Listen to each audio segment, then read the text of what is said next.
Thank you for listening to my daddy's podcast. Please subscribe to our channel. All I gotta say is, who that?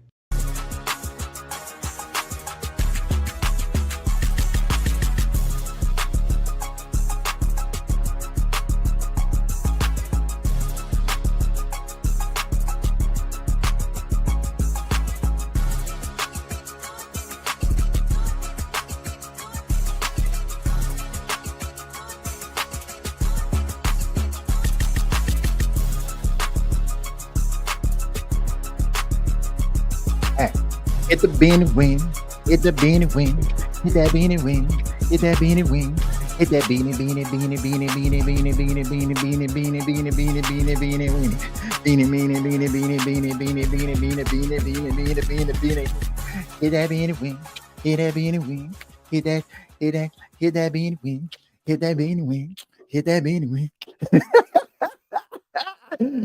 What's going on, Who That Nation?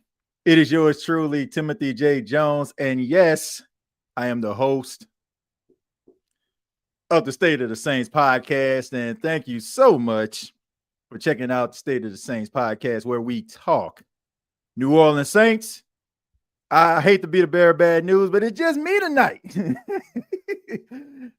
We're doing this live, man. And thank you so much for pulling up to the spot. I know it's been a minute since we've been solo dolo, man. I've really been enjoying, doing these interviews over the last couple of weeks. And I want to give a special shout out to James Scametta coming through, man. That was a really fun episode of the State of the Saints podcast. Also, man, shouts out to the presence of, the James Scametta supporters of his channel, man. I mean, they really showed up and showed out, man. And I really do appreciate it. And I appreciate the love, the comments, and all that. Just stopping by, man. It was a really exciting conversation. And also, man, giving a special shout out to Mike Detillier.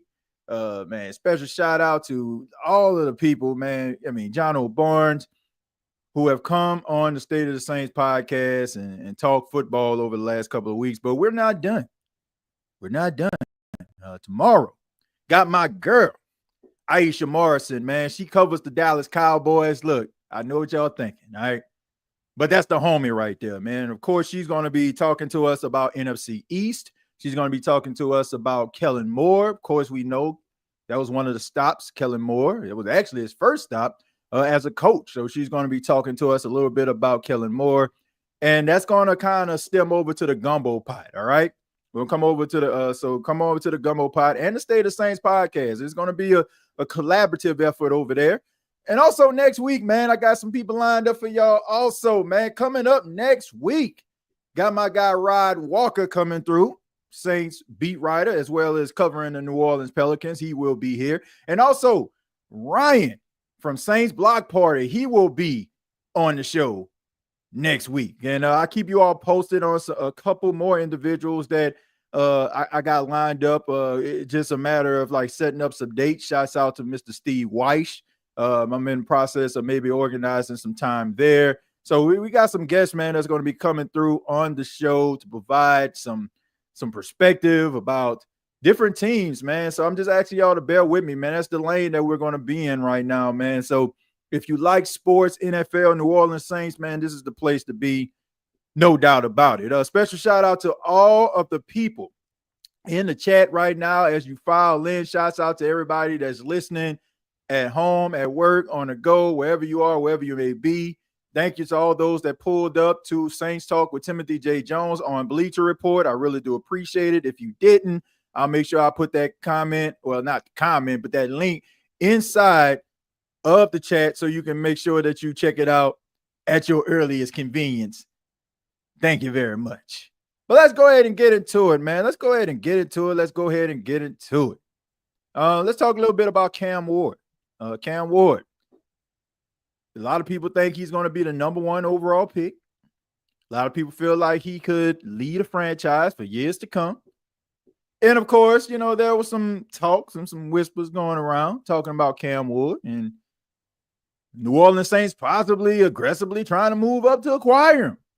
And I talked a little bit about this with James Scametta. Well, we talked a little bit during our interview about, would Cam Ward be a really good draft pick? Like, what would be the upside, like, for you to try to acquire him? Like, if you knew he was going to end up being like this quarterback, that quarterback, et cetera, et cetera.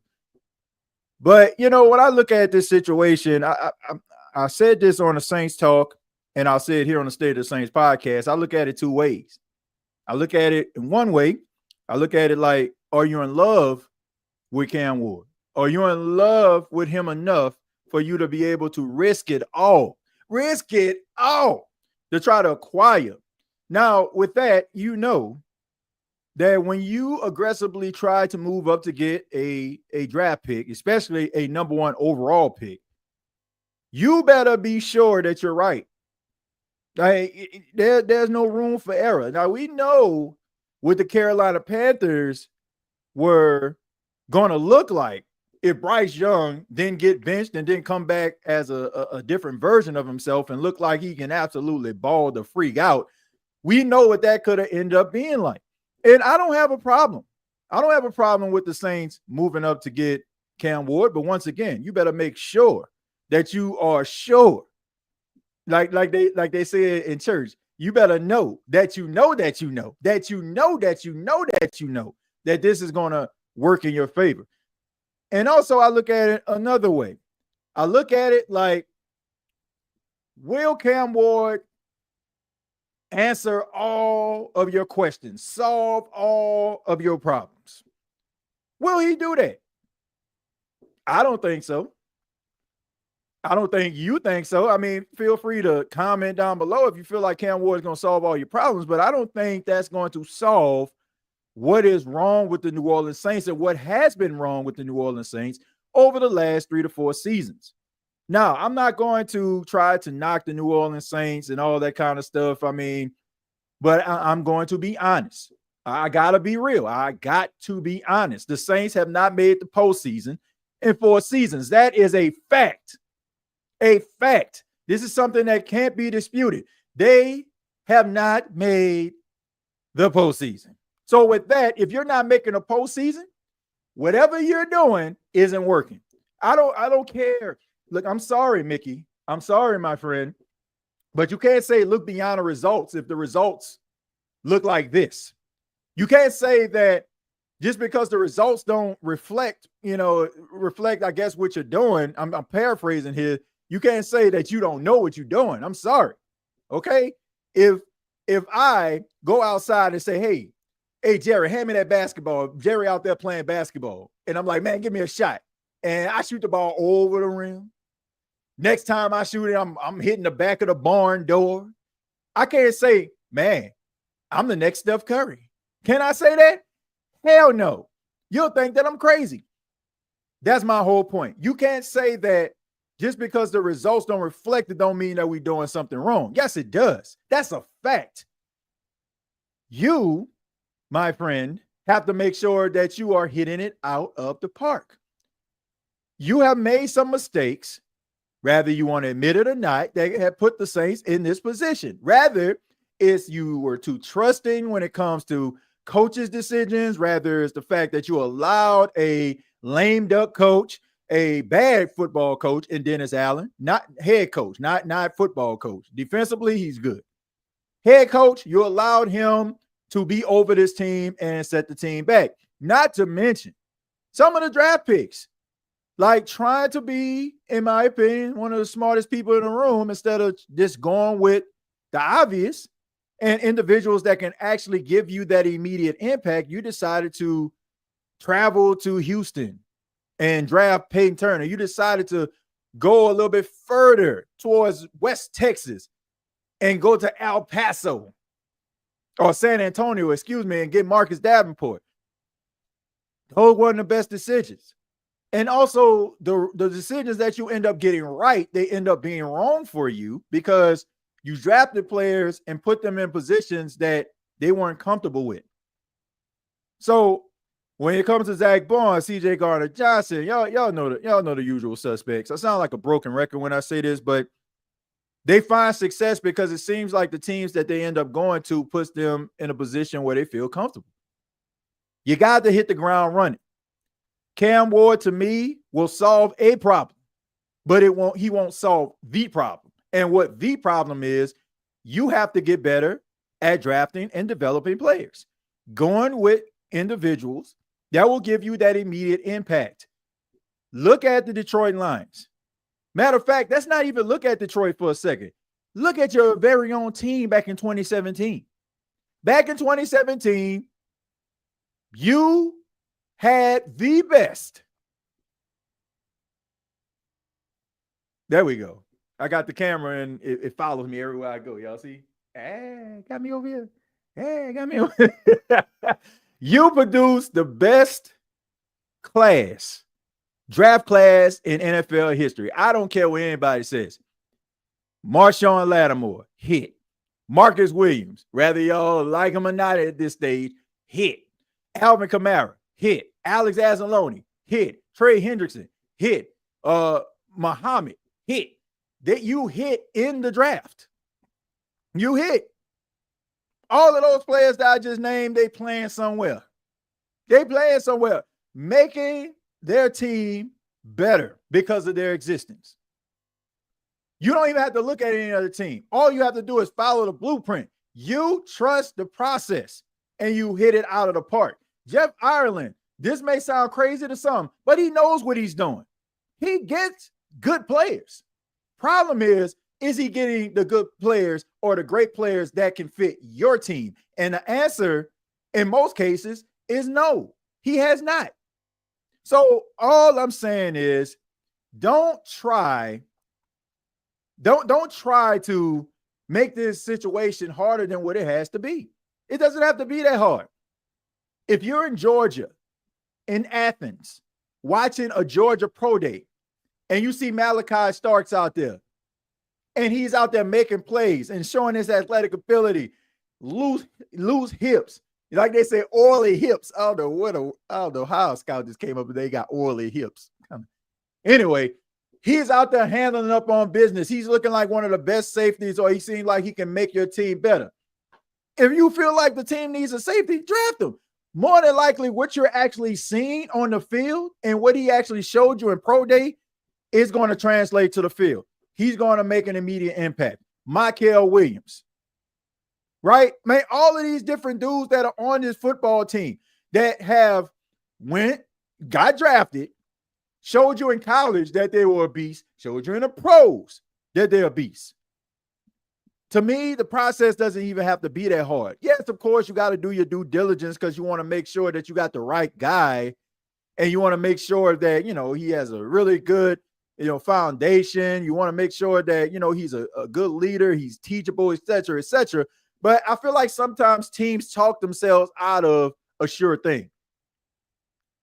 Maybe it's because you know what's on the line, but look, we know that the Saints aren't structured the way that most teams are structured. And by that, I mean, we know that it's pretty much a mom and pop organization. Guys aren't quick to try to fire you because you make bad decisions. It's all love at the end of the day. You really got to tick off Gail Benson and Dennis Lauscher for you to get kicked out of the door.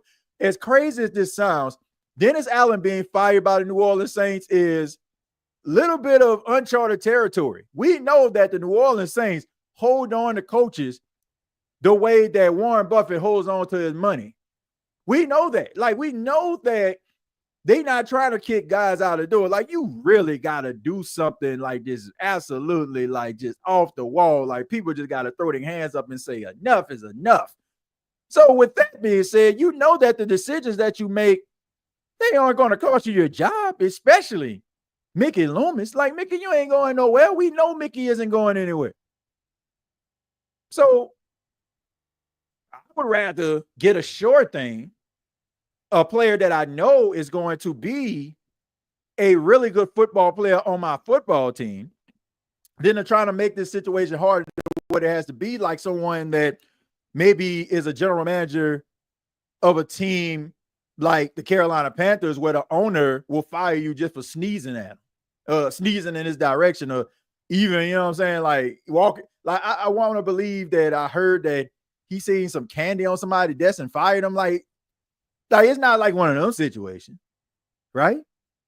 So if you see a good player, draft him. But back to Cam Ward. If you love him, draft him.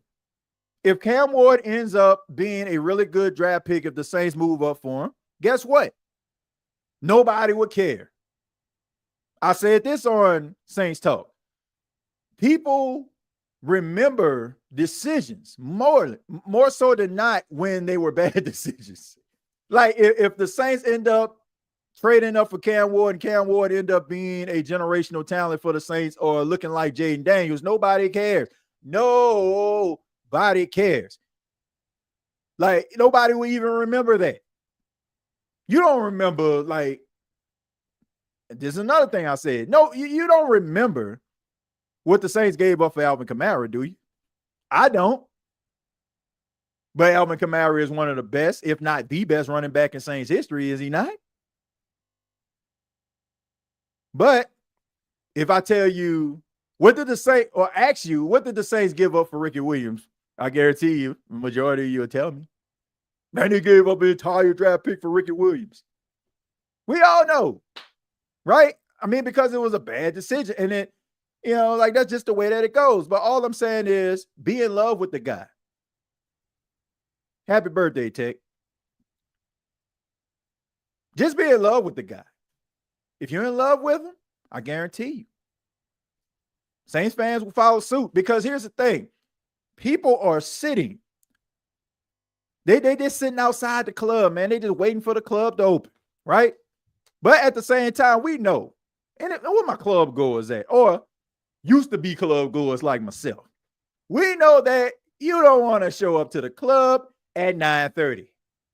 Because the question is, who gonna be there? Like, who gonna be there? We know that the club don't get lit till 11:30. Right now, the Saints are at 9 p.m. Now, I want to go. But at the same time, I'm pulling past here, and it's like 10:30, and I'm only seeing a handful of folk outside. Yeah, I don't know if I want to go to this spot. Let me go down the street first and see what they talking about. And then I'll circle back around. Man, come on, man. I ain't telling y'all something y'all don't already know. I'm going to circle back around and see if it's going to be live. See, your boy, I'm from that, Jackson, Mississippi, when I was going to Jackson State, going to free lines. You know what I'm saying? Like, you ain't show up to free lines at no 9:30. Unless you my frat brother. I'm sorry, Jay. Try to get it free. He goes like, man, what? But anyway, man, like, seriously, like, you wait for, something to, like, appease you. Like, you rolling past and you see a line wrap. You're like, oh, snap, man, I need to get off in this thing. People are waiting for the Saints to make that type of move. And if Cam Ward is that type of move, if you wake up in the morning and like, man, Saints move up number one, it's probably going to give you that level of excitement. The restructure of Derek Carr's contract ain't moving the needle. Like, and even in some cases, like some of these decisions, even though, these decisions in some ways are understandable, but it's not like giving you that level of excitement, right? So if you love it, believe in it, and I guarantee you who that nation be excited about it until they are given reasons not to be. But also, you gotta think about this. Where is this going to put your team in the future? Cam Jordan, love him. But we know that Cam Jordan is not going to be on his team 6-7 years from now. Neither is Demario Davis, neither is Tyrann Mathieu. They're serving their purpose right now, but they're not going to be doing that years down the line. I haven't. I didn't. Sorry, I'm talking to my wife. We know down the line, that's not going to, they're not going to be here. So you got to be able to find replacements. So this is a really good opportunity to dictate and decide what type of culture you want to set for this football team. New head coach, a plethora of draft picks. What are you going to do with those draft picks? Drafting Cam Ward moving up would definitely set the tone. But ask yourself, what is the plan after that? Are you comfortable enough? Like, if you have to give up that first round and that second round pick to be comfortable with those 2 third-round picks to be able to bring some stability to a certain position that's lacking that. Or even next year, because I'm pretty sure you're going to have to give something up next year to do that. Now, I will talk about the Detroit Lions, and then I will go to the chat. Look at the Detroit Lions. Jahmyr Gibbs, they drafted him. Jack Campbell, they drafted him. Sewell, Nephi Sewell's brother, Penei Sewell, they drafted him. Aiden Hutchinson, they drafted him. Brian Branch, they drafted him. Terrion Arnold, they drafted him. Amon-Ra St. Brown, they drafted him. Jamison Williams, they drafted him. Sam Laporta, they drafted him. Which one of those individuals is lacking on that football team? Which one of those guys that I just named you want on the Saints team right now? They build through the draft. It's not a mistake that the Detroit Lions, year before last, they were in NFC Championship game. Last year, they were in the divisional round. Doesn't that ring a bell? Doesn't that sound familiar to you? Doesn't that sound familiar? Maybe in reverse, because the New Orleans Saints in 2017 went to the divisional round, and then 2018, they went to the NFC Championship game. And it was because they had those young players who became future cornerstone players of this team, and they gave the New Orleans Saints immediate impact. It's not a coincidence. Learn from your history. Learn from it. Learn from your history. Good or bad, learn from your history. If the Saints do that, if they learn from that 2017 history, I'm not saying like that has to be lightning in a bottle. You have got to catch lightning in a bottle. That is going to the corner store, getting a quick pick, and winning a lottery. Winning $400 million as of right now. Unless somebody else won it since the last lottery. But I can remember it was like $430 million. Y'all get what I'm saying. That's kind of like what the 2017 draft was. You don't have to be 2017. You don't have to be. You don't have to be like that, but at least, man, you got to get some dogs out there. Some guys that are going to give you that impact. And you definitely got to get some guys, if some of these veterans go down like they did last season, you got somebody to be able to pick up that slack. But let me go ahead and go to the comments. Thank y'all for being here. Really do appreciate it. 281 of you watching this live right now across platforms. I ask that you hit the like button, subscribe to the channel. And, if you have something to say, put it in the chat. Plain and simple, put it in the chat. And, that's the way it goes over here. Very interactive podcast. You pretty much dictate the podcast, right? I mean, I don't know. I have an opening statement all the time. State of the Saints address. And then after that, we just basically just freelance it from there. So if you're into that type of thing, man, it's the channel for you. And also have some fun and, a little bit of a different perspective than some, podcasts out there, but we have a good time over here. So if you're new to the channel or just, finding the channel, I really do appreciate you stopping by. Hopefully you'll stay with us. Addison says, I think getting a quarterback in the draft, Ward or Sanders help a lot. Still need another receiver, 1 to 2 offensive linemen to rest the rest of the picks on defense. Okay, Addison, that seemed like you got a plan. I'm pretty sure you got a mock draft 4.0. You got 4 variations of the mock draft. I'm just playing, Addison. But look, I agree with you, right? I mean, you got to make sure you got your ducks in a row. That's what I was talking about. Like, I'm cool with the Cam Ward scenario. I'm okay with that. But you got to make sure that you have a plan. Now, getting Dylan Radins is a good move. Like, he's a young guy, 26 years old. He feels the need. Bringing back Will Clapp. Will Clapp probably is serving that role like he did before he left the Saints to go to the Chargers, going across the offensive line. I'm about that, right? I mean, even Landon Young, bringing him back, I can understand that. Rotational guy, right? But at the same time, are you in love with Dylan Radins? I would think so. You know what I'm saying? Like, they wined and dined him.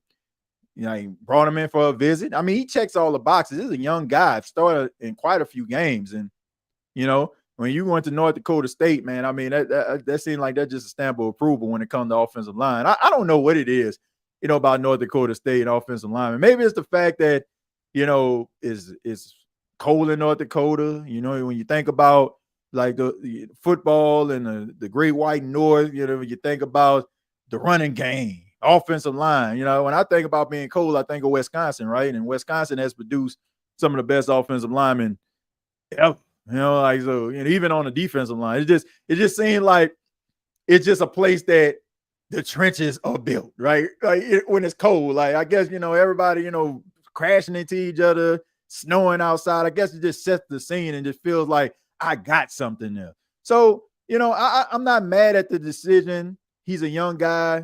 You can build something with that. Seemed like he have a mean, nasty disposition. That's what you want in an offensive lineman.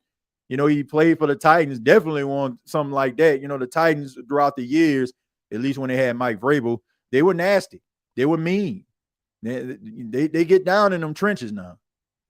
So I think that's a good move, but I don't think it needs to stop there. I think that you definitely need to take a look at some of these young offensive linemen. It's a good class of offensive linemen. A lot of guys, you probably never heard of, but have an opportunity to go to the NFL Combine and talk to some of these guys. Offensive linemen are kind of wired a little bit differently. Like if you actually listen to them and talk to them, you were like, man, this guy's not very interesting at all. They kind of quiet by nature, like some of them. Like unless they Trent Williams, they won't knock your head off.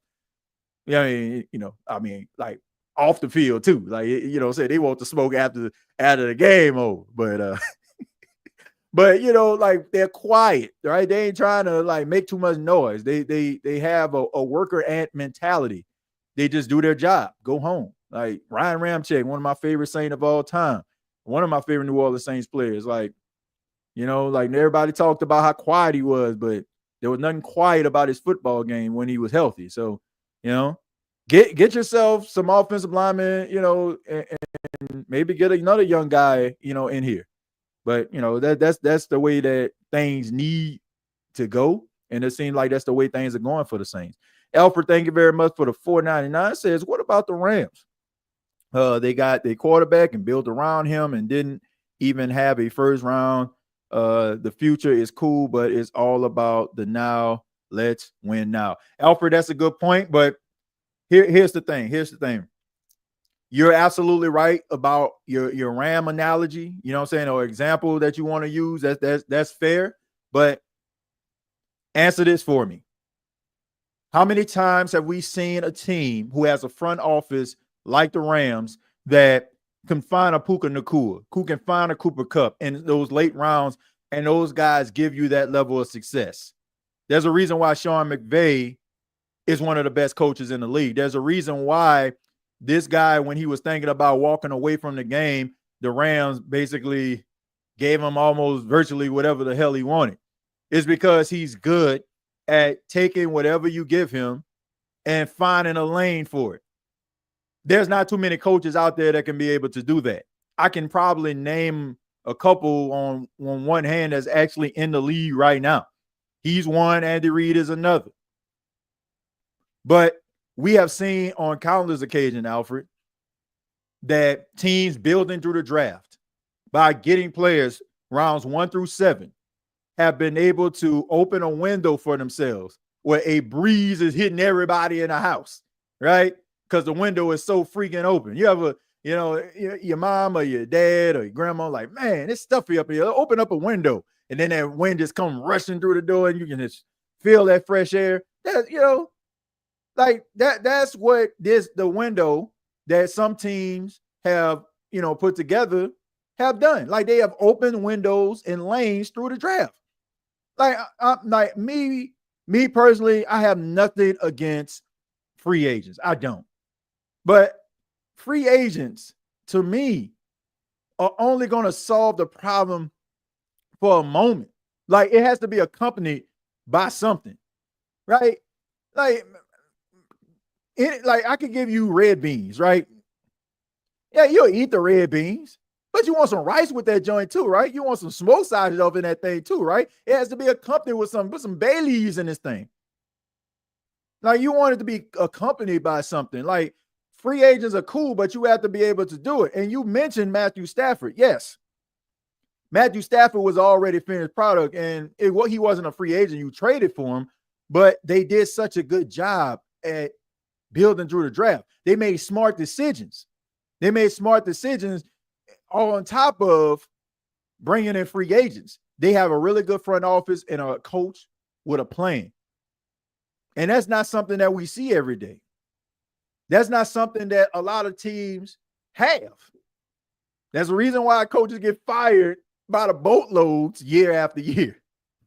So everybody's not Sean McVay. And Alfred, you're absolutely right. But we have to be careful. Like, we have to be careful, just not, you know what I'm saying, just signaling out the exception to the rule. Sean McVay, to me, is an exception to the rule. Like, we seen it like that. This is a fine example, Alfred. You remember the Saints? You remember the Saints ended up losing their draft picks, and they end up like only picking in the third round, and that's when they got Akeem Hicks and, you know, Nick Toon, and, you know, like, you know what I mean? It didn't work. It didn't work. You know, so for every Puka Nacua and Cooper Kupp, there's a Nick Toon. You know, so you got to know what the heck you're doing, you know, long story short. Moving on. Slim said you and James Scametta did a great job. Hopefully, y'all will collab again. Look, man, James Scametta is one of the best out there. You know what I'm saying? I'm talking about across like sport platforms. You know what I'm saying? Like he definitely is. He knows his stuff. You know, and he has a really good, man, he has a really good knowledge of the game. And, you know, he can break it down for you, you know, and I just think that a lot of people can't do it. Like it's an art. It's an art to do it. And that was my first time actually, you know, having a conversation with him. And I really enjoyed it, you know, and we talked, you know, after the show was said and done. And I definitely, you know, want to do it again. And he said he definitely want to do it again. So, you know, I plan on it, you know, and that's what it's all about, man. Like, man, man, they got so many amazing Saints podcasters out here, man. Shouts out to Trace. I forgot, you know what I'm saying? Man, charge it to my head and not my heart. Trace, you know what I'm saying? He was also on the show. Man, the energy that he brings, like the love that he has, the passion, the commitment that he has, unbelievable. Man, I want everybody out here to just see how special these individuals are. You know, like I just want to see that. And, you know, and being able to, and it's an honor for me personally, you know, to be able to have conversations with these people who love sports, who love the New Orleans Saints. Like I'm open to talking to anybody. If it's about bringing positive content and bringing a perspective outside of mine, you know, to this platform. That's what it's about to me. And I really enjoyed it. And I've really been enjoying these interviews. You know, I really have. I really been enjoying these interviews and you know, having conversations, and also like basically meeting some of these people for the very first time. Like I talk to them on social media, like, you know, if a topic for the Saints or sports in general, you know, comes down the pike, and, you know, we probably have a conversation, but to actually establish a relationship, possible friendships with these people, man, it's pretty dope. You know, and man, I'm all about content and giving the people what they want. That's what it's all about, man. It's about giving people what they want. Big Q, shouts out to him coming through the spot. Man, Big Q, an amazing podcaster. I mean, they got so many amazing, dope podcasters out here, man. And you know, I'm just honored to be able to talk to them. That's facts. Let's see. The Rams ain't got Mickey Loomis. T Dirty, man. Another guy, man. Look, if you don't follow T Dirty, man, something wrong with you. This man is one of the most hilarious. Like, I think sometimes, you know, I mean, he's funny, but it's just, you know, he's just naturally funny, man, and entertaining. So make sure y'all follow T Dirty. Hilarious, man. Hilarious. I see Eugene says, TJ, I wonder what the Big Q version of Mickey Loomis thinks about Ward and the big package it would take a bag to bag him. Pause. I need Big Q for that one. I need Big Q. He does that. He does that Mickey Loomis impression better than anybody I know. Lewis says, no one debate. Let's see. We need a lot of good draft picks, but I think sooner or later we have to give it up and get a quarterback. I love to take Sanders at a lower price if we're not rocking with Rattler. You need a quarterback. Absolutely, Lewis. You need a quarterback. Eventually, you're going to have to, get out the quarterback yellow pages, be like, man, let me rent me a quarterback for a couple of years. You can't be using quarterback like Rent-A-Center here. You need somebody that's going to be have set up a residence, right? That's what people want. I can remember going out to Vegas a couple of years ago, checking out Usher when he was doing his residency in Vegas. You need somebody gonna set up shop and put on a show consistently, right? So everybody can go back and be like, oh boy, I enjoyed that concert. Oh boy, I enjoyed that show. That's what you need. You need your Drew Breeses. You need your Tom Brady's. You need your Pat Mahomes. You need those guys. You need your Joe Burrows, right? You need somebody that's going to set up shop. That's what you need. Somebody go set up shop. I agree with you, Lewis. Somebody needs to set up shop, man. We can't be going to Rent-A-Center, trying to keep up appearances here. Oh, my family coming into town. Let's go to Rent-A-Center. Let's just order this couch for a week. Let's put this big screen TV up in there, try to fake the funk. Ooh, boy, it look good up in this house, man. Y'all really got the feng shui going. Soon as they leave, looking like you just moved off in that thing or about to move into that thing. Shoot.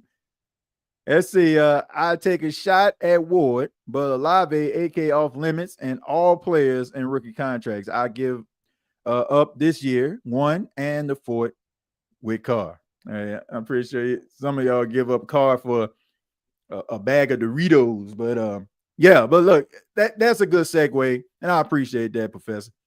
That's a good segue to move on to Chris Olave. Chris Olave, good wide receiver number 1 for the New Orleans Saints. Another scenario going around. A lot of trade stuff, a lot of trade talk. Cam Ward and Chris Olave, but Chris Olave, there was a scenario. Chris Olave possibly being traded by the New Orleans Saints. And is this a good idea? Is it a good idea for the Saints to trade Chris Olave? Me, personally, let me take my, I'll just put that to the side. Let's talk about Chris Olave. Let's talk about Chris Olave. Let me go ahead and pull up these stats, okay? Because I want to have some substance here, right?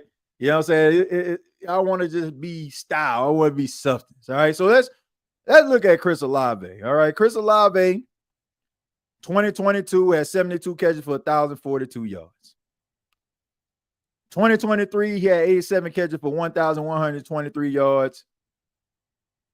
2024, he had 32 catches for 400 yards, but we know that, he had those injuries, the concussions. He has 191 catches, 2,565 yards, and 10 touchdowns as a wide receiver for the New Orleans Saints. There's a huge debate among Saints fans. Some Saints fans feel like this is absolutely asinine to even be having this conversation. And in some cases, I can understand it. Chris Olave has really good skills. He has really good speed, disciplined route runner. Has from year 1 to year 2 when it comes to contested catches has really improved. So I can understand why some Saints fans feel like this is blasphemy, even having this conversation. But on the other hand, ask yourself this question, and this might be debatable as well.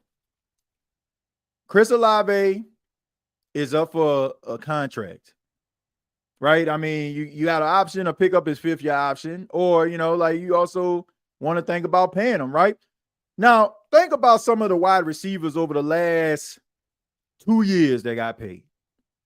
Last year, CeeDee Lamb, Justin Jefferson got that bank. Most recently, you had T. Higgins, Jamar Chase get paid. Now, Jamar Chase, Justin Jefferson, CeeDee Lamb. If you are considering giving Chris Olave a contract extension, do you feel comfortable? There it is. Do you feel comfortable at giving him the type of money that the Bengals gave Jamar Chase and T. Higgins? Do you feel comfortable giving him the money that the Dallas Cowboys gave to CeeDee Lamb, Minnesota gave to Justin Jefferson? Do you feel comfortable? Because the way I see it, if you're going to give a wide receiver that type of bread, all the boxes need to be checked. So let's go down the list. Let's go down the list. Good route runner. Check. Speed. Check. Yards after catch? Big play on the line. Not a doubt in your mind you're going to go to him. Now he's made plays. Let me be fair. He has made plays. I remember the play that he made to set up a field goal for the New Orleans Saints when Andy Dalton threw in that 30-yard pass down the field. That showed guts up the middle. He knew he was going to take a shot. The play against the Atlanta Falcons where Derek Carr threw him the ball, set up a touchdown or whatever. He's made plays. But think about this, man. Think about this, okay? How many times have we seen Derek Carr look for Rashid Shaheed more so than Chris Olave in crucial situations? And I'm not saying this because, I'm looking at like Rashid Shaheed can't ball, but Rashid Shaheed, when it comes to the pecking order, he is the number 2 receiver. Whether you want to talk about 1 or 1A, that's debatable, especially when you think about like what Rashid Shaheed has done in the plays and the explosive plays he's made in a Saints uniform. But all I'm saying is, if the game on the line, chips on the table, I'm not sure Chris Olave getting that football. But if the game on the line, chips on the table, Drew Brees need a play down the field, he looking for Mike T. Everybody knew. Everybody and their mama knew Mike T was getting the football. Didn't matter. Slant guy this. He only run this route, that. Why you can't stop it? That is the true definition of a number 1 receiver. If I have questions about your game, if people have questions about the game, like, we got to stop giving people like these GOAT statuses when they don't deserve them. And like I said, you got to earn it. Like, we try to put people in this box. Like, we want them to be in this box. So we'll look past their imperfections and we'll turn up the things that they're good at in order to talk them in the room. When we're talking about greatness, if I got to second guess your greatness, I'm just saying, like, there are certain players that played in the National Football League that, without a shadow of a doubt, if I name them, no brainers, you'll say they're great. Drew Brees, no brainer. Tom Brady, no brainer. Jerry Rice, no brainer. Like, there are certain players that are just no brainers. When it comes to number 1, like, I just feel like you need to check all the boxes. You need that dog in you. You need the ball by any means necessary. Everybody needs to know you getting the football. And like I said, this isn't a knock. Like, some people feel like, oh man, you said that he ain't this, he ain't that. Like you badmouth my boy. You don't think he good? No, I think he is good. But I also think there's levels to greatness. Because if we can't put levels on greatness, ask yourself this question: how great is greatness? If we're going to let everybody be great, young goat, big goat, small goat, medium-sized goat, why are we even saying the word GOAT? Why are we even talking about greatness if we're going to have everybody in the room? You can still be good and have a place in history and still, like not be the greatest thing ever. Joe Flacco won Super Bowl MVP. Is Joe Flacco the greatest quarterback of all time? He is not. Was he good for the Baltimore Ravens? Yes, especially in playoffs. He looked like a completely different quarterback than he did in the regular season.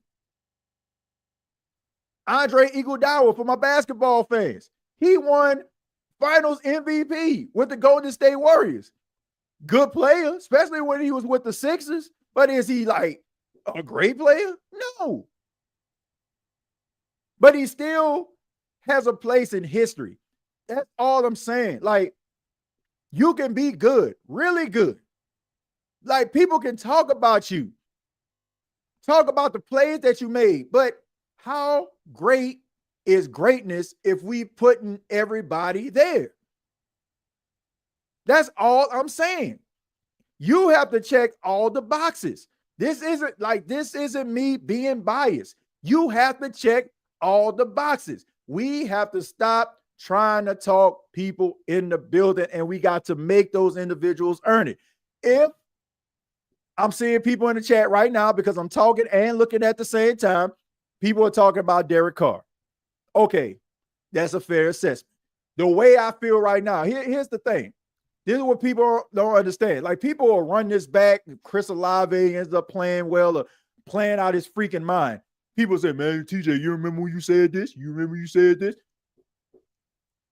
I have no problem with eating crow. Go back into the archives. I have said some of the things, like, if you heard this in real time, like, man, this dude is out of his freaking mind. My takes or my feelings are not written in pen.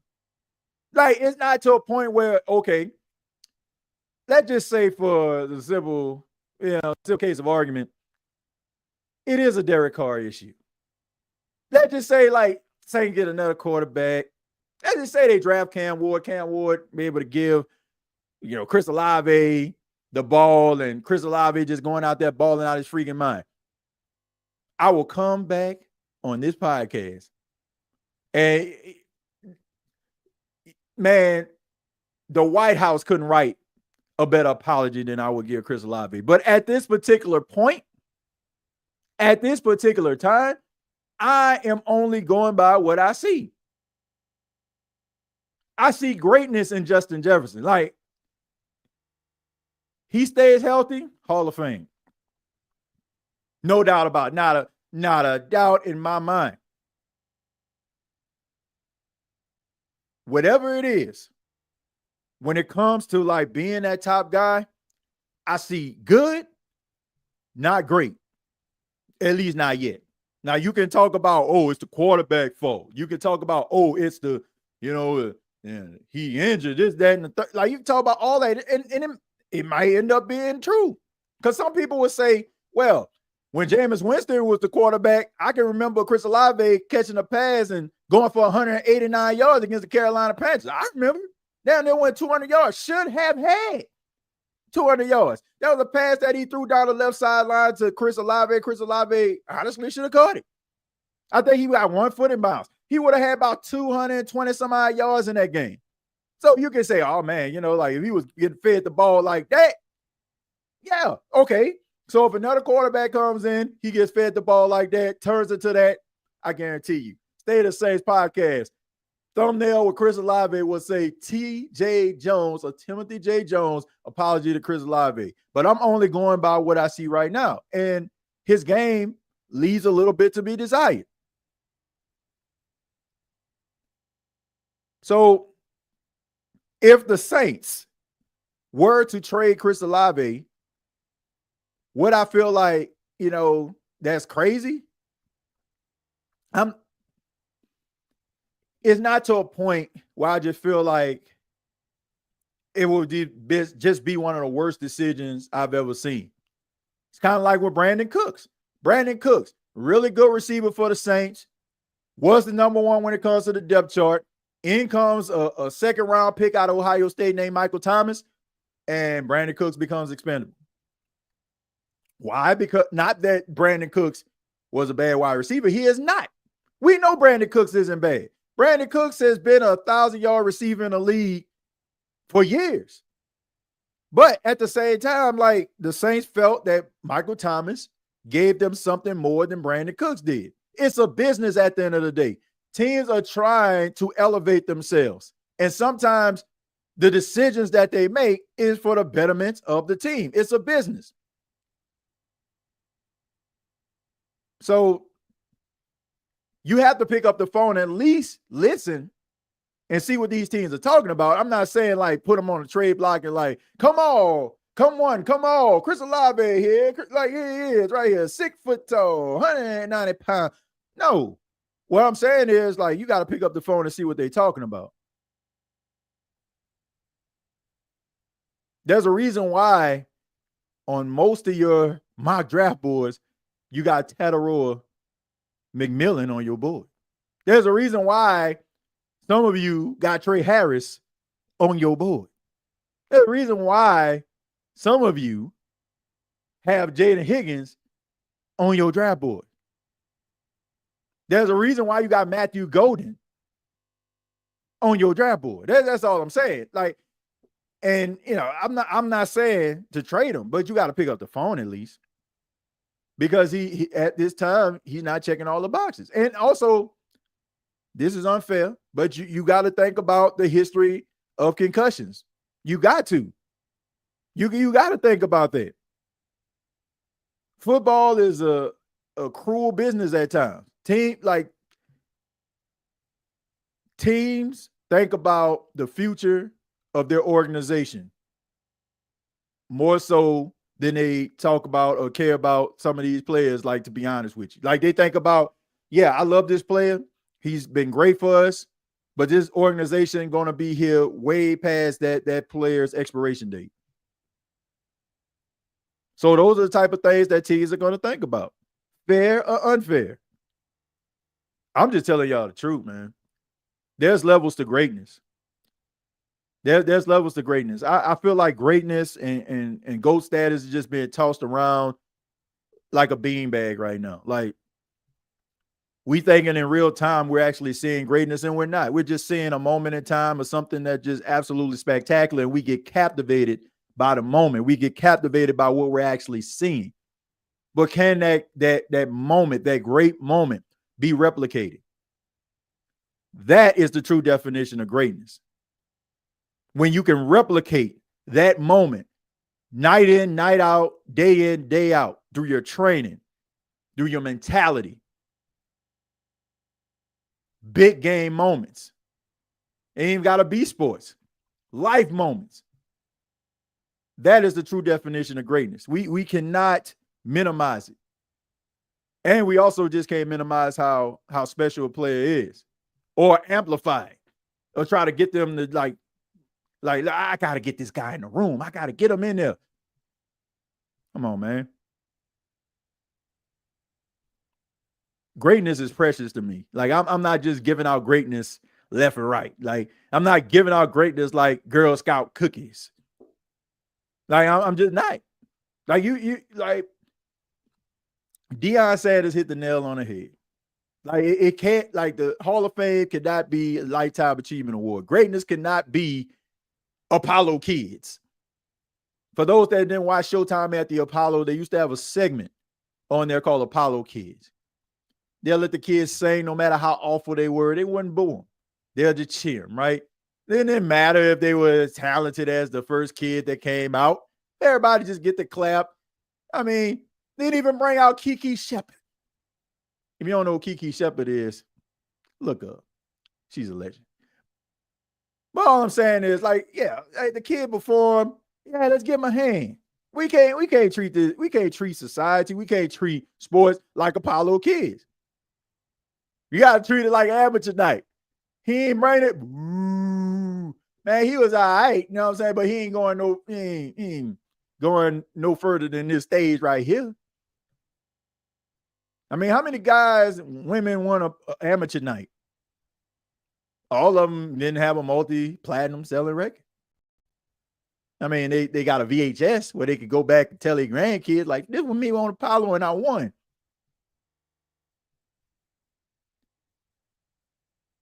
That's what we are. Olave inches away from retirement on those concussions. Well, I hope that's not the case. But once again, you have to take that into consideration. You got to take injury history into consideration. It's not something that I feel like it's just down bad dirty, as we say in New Orleans when I was growing up, man, that was down bad dirty, right? But teams have to look at it from a business perspective. And it's not something that I just feel like they're just trying to be cruel. You're throwing hundreds of millions of dollars at somebody. It's an investment. It's no different. And I'm not comparing them to this. I'm only using this as an example. If you go to a dealership and you see a car right there, and and I don't know, it had been in a bunch of car crashes, got a dent in the back. They just changed the headlight because that got crushed up, and they say, I want $95,000 for this. You look inside and it got 175,000 miles. Like, you like, man, get out of my face with that, right? That don't make no sense. Like, that's just the way that it goes. Like, when we were talking about business, when we're talking about like investing money, like, we want to make sure that we getting the best for our buck. Bringing in a young rookie quarterback would bring optimism to this fan base. Again, I agree. Definitely. I think that is what some Saints fans are looking for, Brandon. I think they're looking for a reason to get behind this football team, other than I've been a fan since I was 4 years old, like myself. Been a fan since I was 4 years old. I'm saying 4 because that's as long as my memory bank can go. You know what I'm saying? As far as it can go right there. Like, it got to be more than that. Like, my love shouldn't be the only thing that's keeping me around. You know what I'm saying? Like, you got to do something for me. I've been married for almost 5 years, right? I've been married for almost 5 years. Like, I would like to think, like, it ain't just, oh man, my wife just loved me. I like to think I did do something to keep her around. You know what I'm saying? Other than the fact that, I'm just up in his house, right? So you don't want it to just to be like, oh man, I just love it. Like, why are you here? Because I love you. Like, come on, man. Like you got to show it, right? And I think that's what fans are waiting for. They're waiting for the Saints to go to St. Louis. Waiting for them to go to Missouri. They want you to show them, right? That's what they want you to do. Like, fans are waiting. Like, they're in Missouri. They want you to show them. Like, show them that you care and you want it just as much as they do. That's all. If you do that, I guarantee people going to fall in line. They want to love you. They want to embrace you. And by I mean the Saints. Josh, thank you very much for $2. Said, TJ, do you use any AI to write stuff? AI to write stuff, like as far as like articles? No. When it comes to like spell checking, yeah, absolutely. Especially like, I use that for scripts, like when I'm creating like announcements at the radio station. Like, I produce, I ain't gonna say some, I produce all of our announcements, all of our PSAs, and I would write it. And if I come up with like a good script, I use it for like grammatical errors or something like that. But other than that, man, nah, I wouldn't do that, because I just feel like that would just be totally disingenuous, right? I mean, and then on top of that, I just feel like writing is something to me that should be special. Like it's like your personal feelings. It's like your personal viewpoint. And you know, it's like you won't want somebody like just, you know, stealing your thoughts, stealing your views because it means something to you. So no, I mean, as far as like spell checking, grammatical errors, yeah. But as far as like using it for like entirety, no. No, I do not. Let's see. Rena Center, thank you very much for $2. Says we ain't got no quarterbacks for you fools. Rena said, but they got that couch though. They got that couch. Some of y'all probably still got them Rena Center couch. I'm just joking. Hey, I had one. Look, check it out. I had it. Shoot, I'm telling the truth. Jamal says, with Carr and Olave this season, fans have to walk on eggshells, hoping Olave don't get another concussion. Well, let's just hope that's not the case. Let's just hope that's not a reoccurring thing because we all like Chris Olave, man. We all like him. We all want him to succeed. We all want him to end his career on his own terms, and we don't want the football guys to just, you know, to be cruel to him. Josh also says, guys, please watch the curse words. Use the word sheet instead of ish. Otherwise, you hurt TJ's visibility. Well, would I put this on the screen? Then you just I'm just joking, Josh. Look, man, look, we pretty family friendly on here, man. We don't mind, the light ones or whatever like that. But I try to keep it as family friendly as possible. I know my nieces, nephews, and stuff like that watch the show. A lot of young kids too, man. I mean, I see a lot of young kids and stuff like that. They'll see, man, be like, yeah, they know who I am from the podcast and stuff like that. So I try to keep that in mind. Now, there are times where I get to that point, but yeah, we try to keep it as PG as possible. But we have fun too, because I feel like everybody that comments, everybody that watches this, they can expound on their thoughts and their views without having to use expletives. I really believe that. TJ, I know we need offensive help, but that kid, Jahad Campbell, is a beast. We don't have much after the Mario. Inevitable. That is absolutely 100% correct. I agree with you. Dude is a beast. Late first round, early second round. I think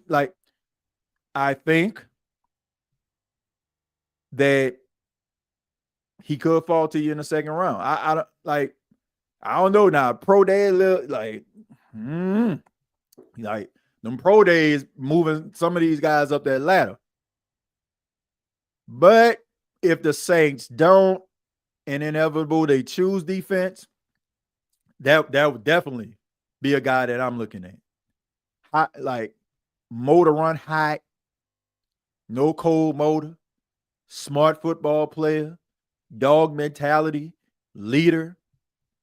Checks all the boxes to me. I definitely agree with you on that one. Good kid, man. Good kid. I'm only calling him a kid because I'm 38 and he's like 20, 21. So yeah, I think I can do that. So when I stepped foot in college, I mean, I don't even think he was born yet. As crazy as that sounds. Man, regardless, we stuck with garbage this season. So we at least need a quarterback that can put pressure on Carr. He sure sees a lot tougher when Jameis was behind him. We got to cut Haener for sure, though. Definitely want to put a little bit of pressure on not just him, but every other position. I feel like a lot of guys got comfortable. Sorry for all of the players that's watching this that may think that I'm tripping. I apologize. I know some of them, got some feelings about your boy, you know what I'm saying? But I feel like I can back it up. A lot of them feel, you pretty solidified. You look like these dudes know. Come on. If you at work and you up for a promotion and this cat over here is up for a promotion and you know that you showing up on time, you know that you done put in that work, you know that your work speaks for itself, the upper management, when they see you, man, that man doing it. You know that you got that in the bag. Other guy might show up 10 minutes late, take a lunch break a little bit longer than you supposed to. If that job is yours, you know that. And I just think that competition, like competition is the key in sports. Competition is key in sports. Hell, it's not even in sports. Look, if you were following pop culture, man, you see what's going on Breakfast Club with Just Hilarious and what's her name? Lauren LaRosa, right? Like shoot, just on vacation, leave, what I'm saying? They bringing somebody like, man, this girl pretty doggone good right here. You know what I'm saying? Like I gotta, I gotta turn it up. I gotta show up in studio now. You get what I'm saying? Like competition is not, to be facetious, but you gotta earn it.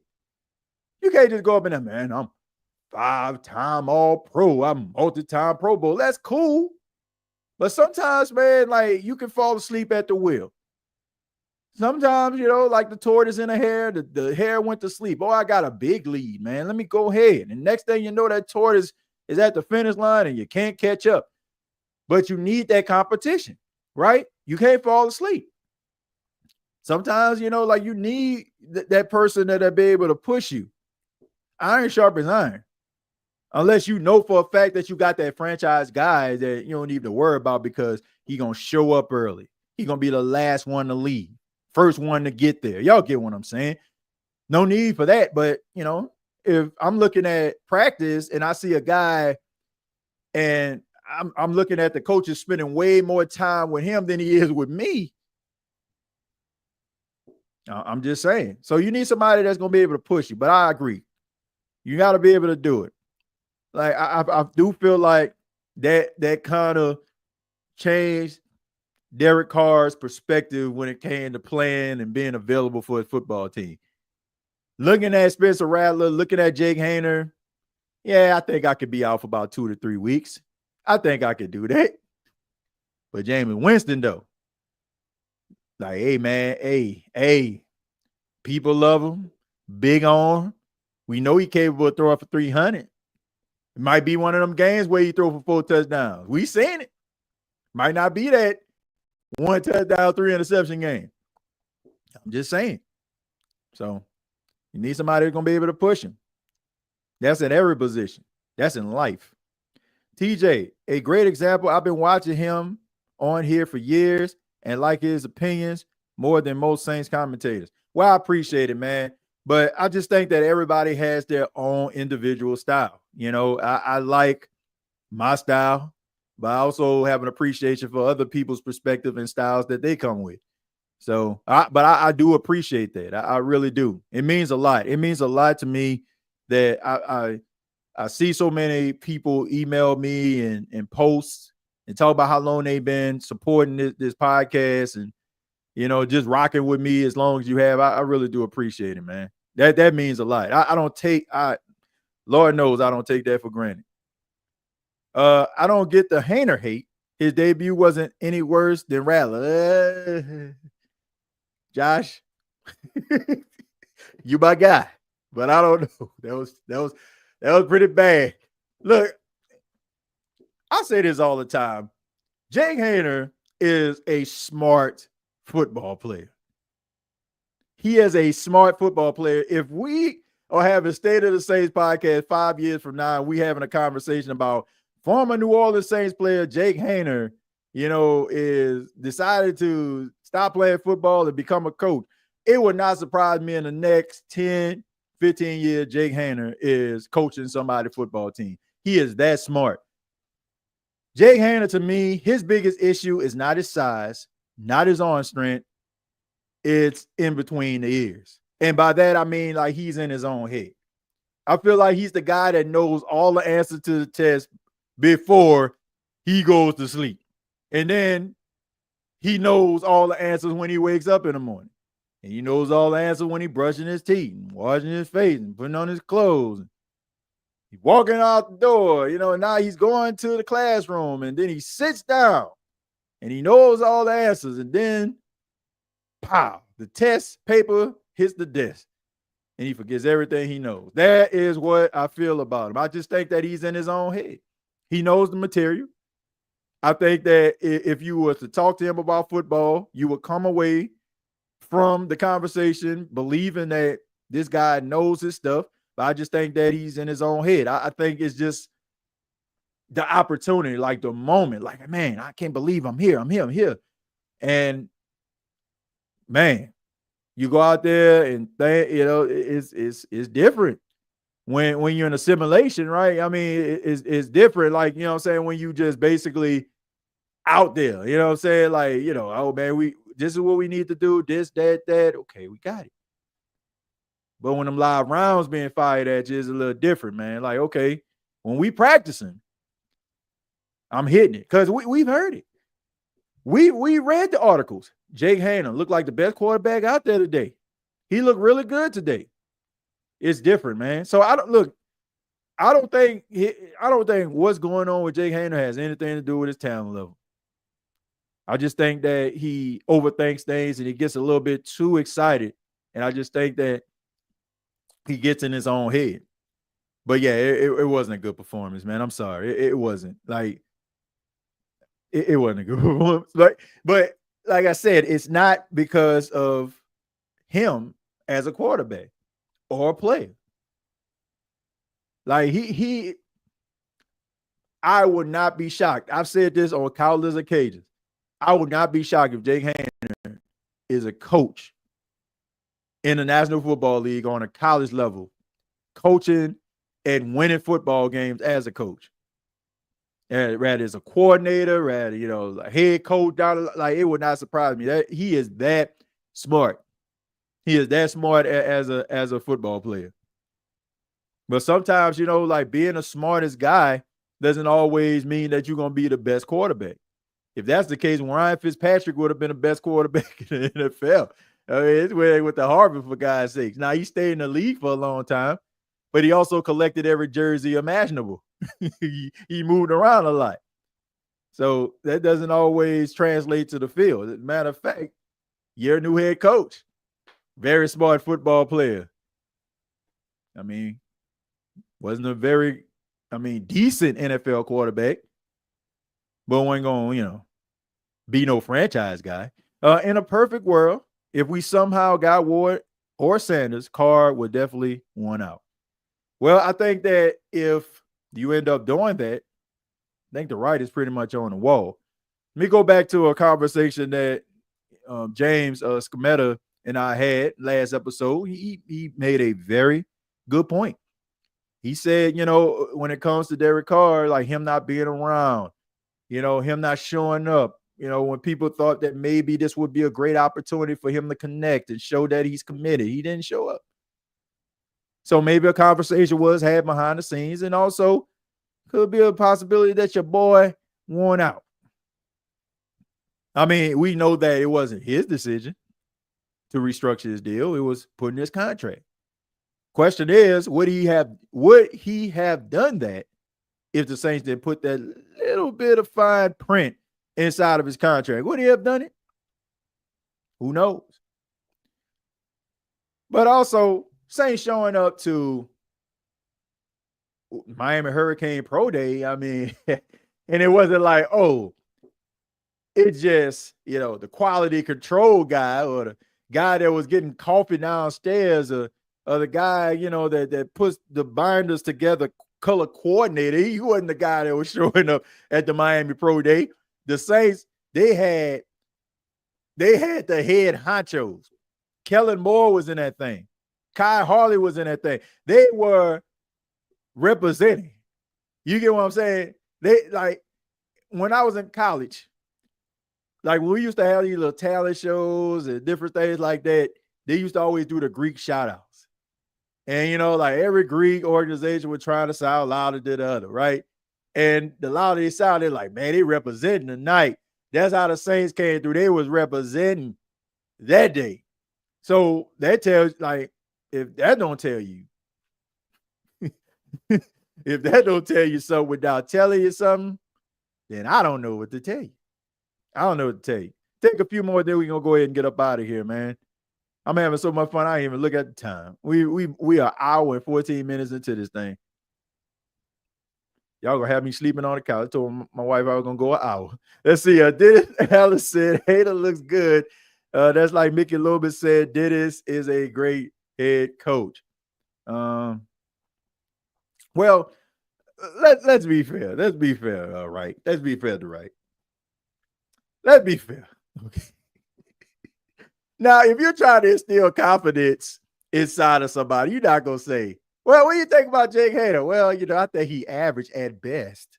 I mean, he threw a good pass today, but the other one, that was just a wobbly duck out. You're not gonna say that. You're trying to instill confidence, right? You try to build up this man's confidence. You don't want to just say, "Oh man, this guy stinks." Oh man, this man ain't never gonna be no starting quarterback in the league. Like maybe if you're a Jim Mora, Jim Mora didn't care. But you're trying to instill confidence in a young guy. So I can understand why he was, elevating a guy, minimizing his imperfections and amplifying his perfections. I can understand that because you don't want to kill his confidence, but so I'm not gonna say, look, I know we Dennis Allen is low-hanging fruit around these parts, but I give him credit for that one. I would do the same thing. I would have done the same thing, especially me being a coach. And now, man, the goal is to motivate the players, to motivate them and encourage them, man. They may be this right now, but you don't want to just sit up there and just kill their confidence.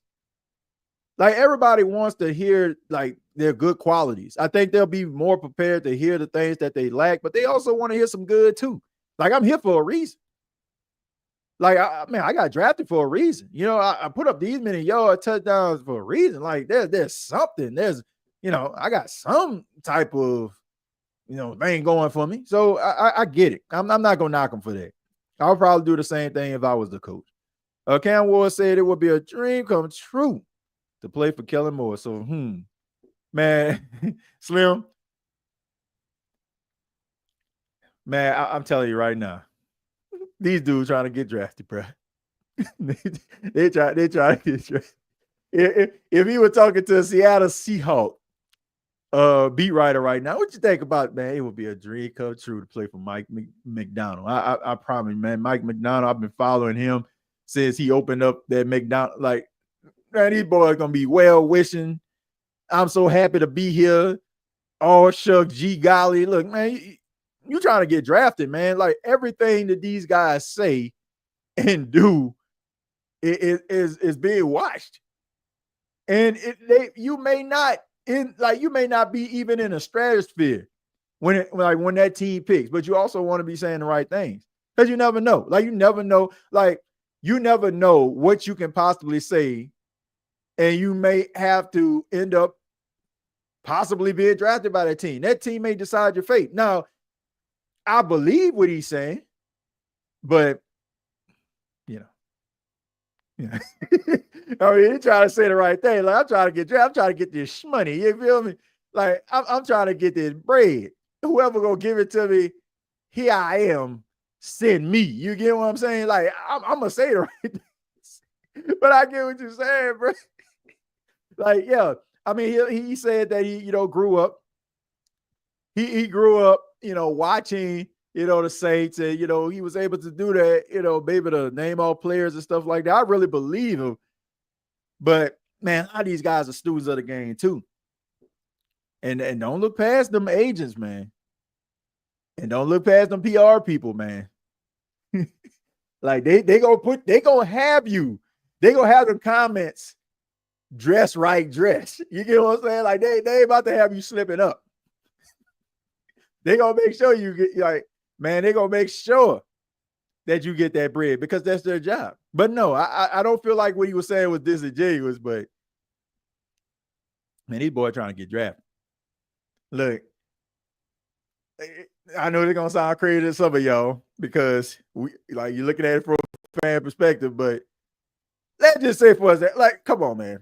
I know I got some viewers of this podcast right now who got kids play sports. Probably play football, right? Your kid ends up being good, goes to college, ends up getting drafted by the Atlanta Falcons. I know some of y'all just hit a bad Just hit somewhere in your chest. But all I'm saying is they come to that, like, man, what do you think about being drafted by the Atlanta Falcons? They may have seen you laugh to the top of your lungs when the Saints beat the Falcons. Probably know that there's no love lost there. But at that podium, it would be great to be a dirty bird. You know, I mean, you think about Julio Jones, you think about Matt Ryan, man, those some great players, and I would like to add to that legacy. It will hurt your heart because deep down inside, you know that if your child gets drafted by the Falcons, you're going to have to wear a Falcon jersey. But guess what? He got to say it, right? Because this could possibly hurt. The Falcons may not end up drafting him.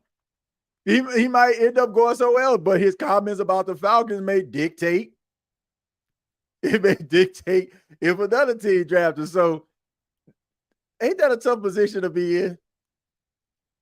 Wouldn't that be a tough position to be in? Like, I think about that. Look, Paxton plays sports, and you know, if he ends up playing sports, fine. If he doesn't, it's cool. But let's just say he ends up playing football and gets drafted by the Falcons. Boy. Oh man, wouldn't that be a tough decision? Wouldn't that be a tough decision? Like if you grew up loving the Saints, despising the Falcons, and your kid, your brother, your cousin, your nephew end up getting drafted by the Falcons. That means that you have to be all the freak in. Oh my goodness. My goodness. Wouldn't that be something? Man, that would be so. I want to know what some of y'all would do. Go ahead. I know what you said, TJ, but where there's smoke, there's fire. Something is going. Yeah, I definitely agree. Look, I definitely agree. Like I 100% agree. These stories not out here just to be out here.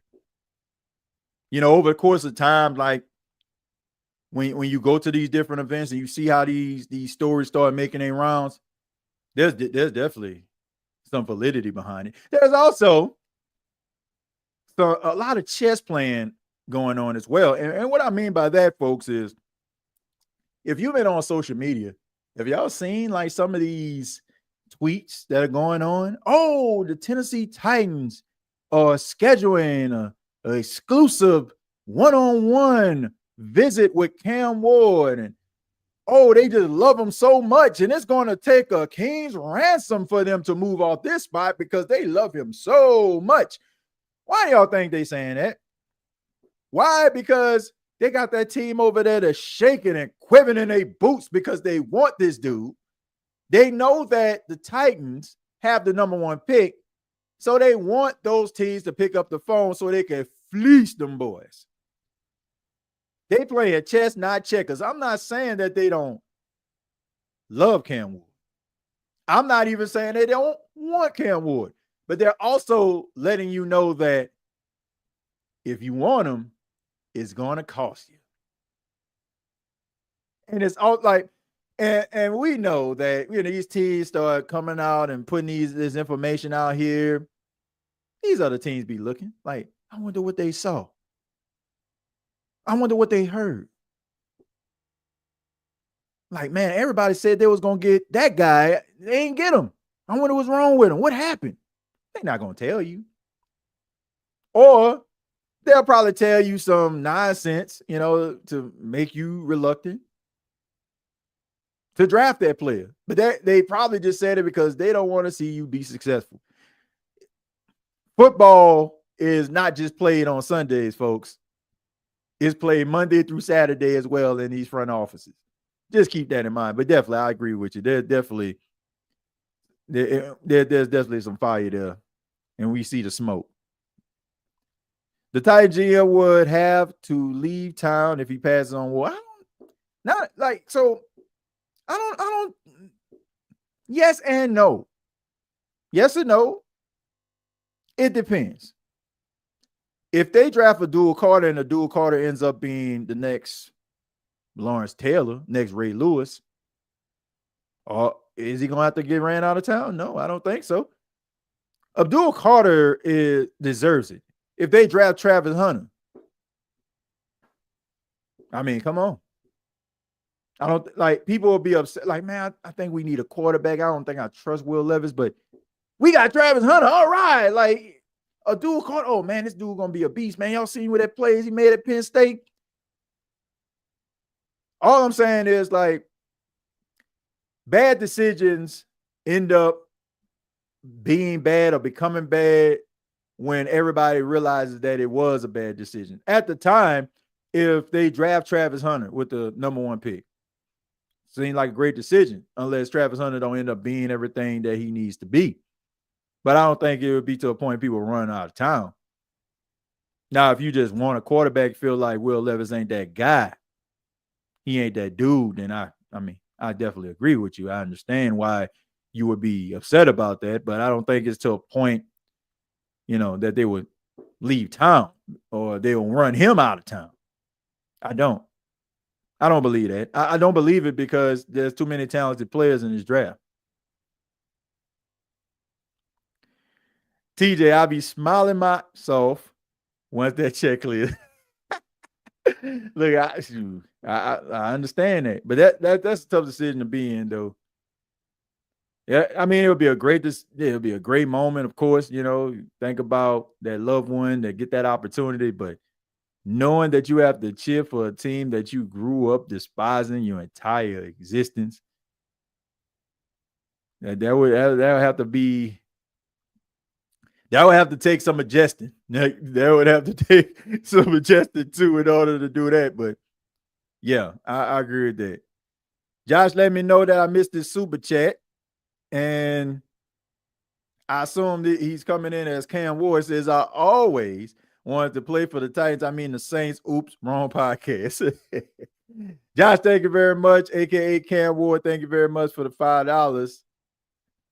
I really do appreciate it. But look, man, yeah, it's about saying the right things, doing the right things. I mean, it's not being disingenuous. It's just about playing the game. Once again, the game isn't just played on Sundays. You got to play it all the time, man. Sometimes, man, you got to smile and, say the right things and be a bold little soldier until, you can be able to call your own shots. I still love you, but not the Falcons. Now, come on, Jerry. Come on, man. Come on. You're telling me if you had a brother, grew up with you, rock with you threw the ball to him, he threw the ball to you, and you see him elevate himself to the NFL, and he becomes Atlanta Falcon, you telling me you would not wear a Pore jersey that has your brother's number on it? I'm sorry, man. I'm sorry. If Paxton Jones is like, if he plays football and he gets drafted by the Falcons, I'm wearing a Falcons jersey. I don't care. Like, y'all can talk about me all you want to. I'm wearing that joint. But that's the only way I'm wearing that joint. I take that back. If my nephew decides that he wants to play football, I'm wearing a McCoy jersey. Shouts out to you, bro. I'm wearing it. I'm sorry, man. Like, it is what it is. But that would be like, that would be. I don't think I would. I think if I was to do that, I wouldn't walk past any mirror. I wouldn't walk past no mirrors at all. Like, let me just pull down the blinds. Let me just pull down the shade. Let me put this towel over this mirror. I can't do it. I can't do it, man. Like, look at me. Just turn around. I got Jones on the back. No. But I love you, son. I love you. I would have to support my family, but I would die trying. Boy. Wouldn't that be something right there? I know, Archangel. I know you having a field day right here, man. Okay, he a Falcon fan, but boy, like, and that's the same thing for you, Art. Now think about that. Your son, brother, get drafted by the Saints, and you have to wear that jersey. Like, come on, man. Right? Make you feel.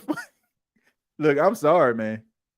Who that daddy said don't do it, man? Come on, man. What kind of father would I be if I wouldn't wear a Falcon jersey if my son got drafted by the Falcons? Should I just wear a red shirt, black jeans to the game? I'm pretty sure there was a scenario like that has happened.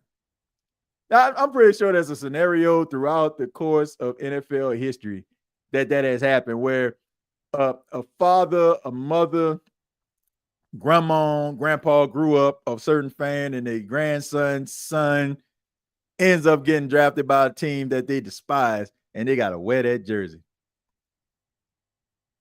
Got to wear that jersey.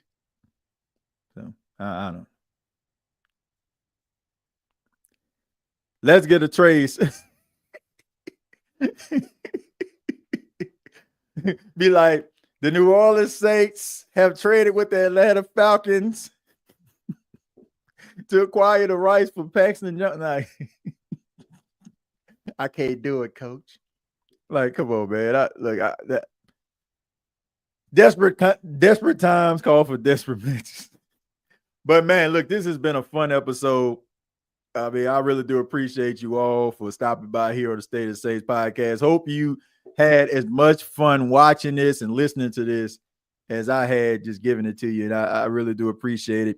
Make sure that you subscribe to the channel, hit that like button. Previous episodes available on Apple Podcasts, Spotify, iHeartRadio, Anchor FM. Also, check out Saints Talk with Timothy J. Jones on Bleacher Report. And be on the lookout for some more interviews that we got coming up. Tomorrow, we'll have on the show. This is going to be at 7:30 Eastern, 6:30 Central. I have my homegirl, Aisha Morrison. She's from she talks Dallas Cowboys, Girl Talk, popular podcast that she has out there. She's going to be talking to us about the NFC East, Dallas Cowboys. Also, she's going to give us her perspective on Kellen Moore. Coming up next week, we have Rod Walker, Saints beat writer, covers the Saints as well as the Pelicans. He'll be on the show. We got Ryan from Saints Block Party. He will be on the show next week as well. Like I said, I got a couple more guests that I'm basically just kind of working on times that actually kind of fit for them. So I'll make sure I keep you posted on that. Make sure you check out some of the interviews that we've done over the last couple of weeks.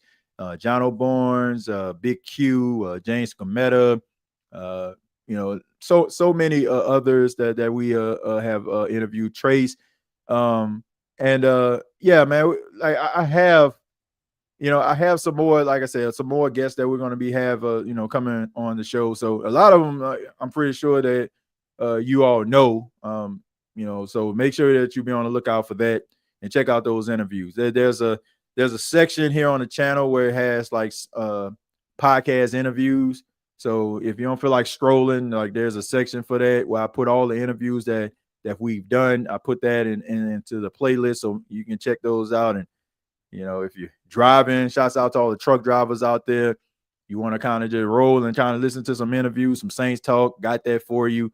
And shouts out to everybody in the chat. Shouts out to all those that came late as I don't know what. Probably wondering what the heck going on.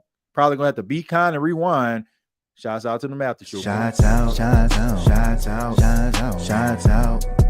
them after show boys. Shouts out to them after show boys. They be tweet and be post. They be tweet and be post. They be tweet.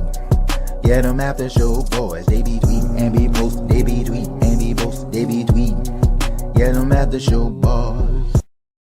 Shouts out to all the after show boys, after show girls out there. Thank you so much for checking out the State of the Saints podcast. Till next time, I ain't wearing no Falcon jersey. Who that? Thank you for listening to my daddy's podcast. Please subscribe to our channel. All I gotta say is, who that?